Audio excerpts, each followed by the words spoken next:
Assalamualaikum warahmatullahi wabarakatuh.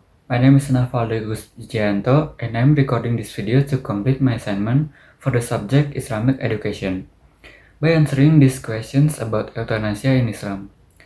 First question, what is euthanasia? Euthanasia comes from two Greek words, eu meaning well and thanatos meaning death.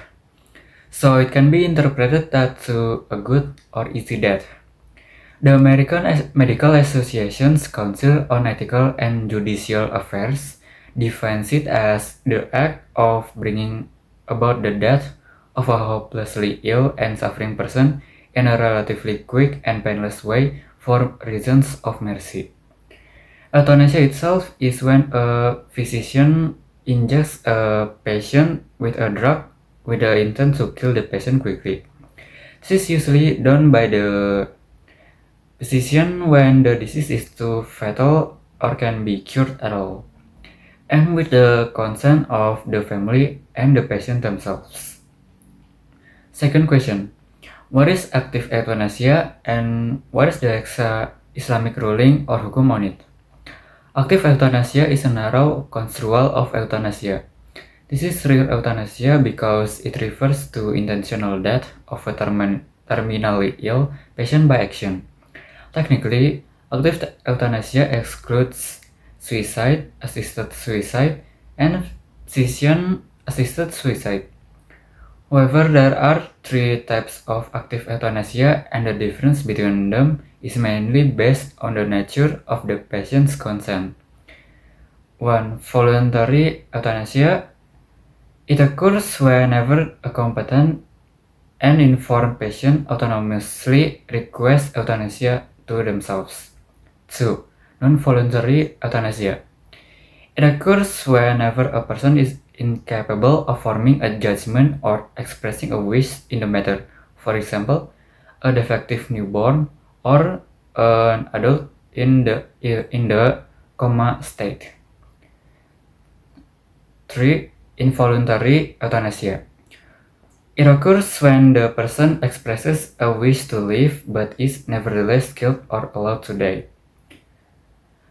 For the Islamic ruling itself on active euthanasia, Yusuf Al-Qaradawi, while analyzing the opinions of Islamic scholars on medication, formulates the following position regarding the issue of active euthanasia.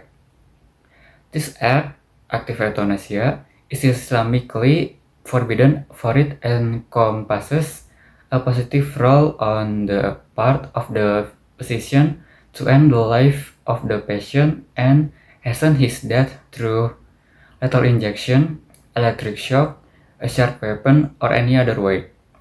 This is an act of killing, and killing is a major sin and thus forbidden in Islam. Third question, what is passive euthanasia and what is the Islamic ruling or hukum on it?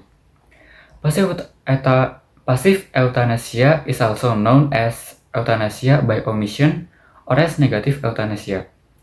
This happens when one withholds or withdraws the necessary and extraordinary medical treatment from a terminally ill patient, thus allowing the patient to die. Some forms of passive euthanasia are 1. Withdrawing medical treatment from terminally ill patients. 2. Withholding medical treatment from terminally ill patients. 3. Pain medication that may be hasten death of a terminally ill patient as a side effect. 4. Discontinuing life support systems such as ventilators. 5. Refusing medical treatment to a terminally ill patients. And 6. Do not resuscitate, or known as DNR.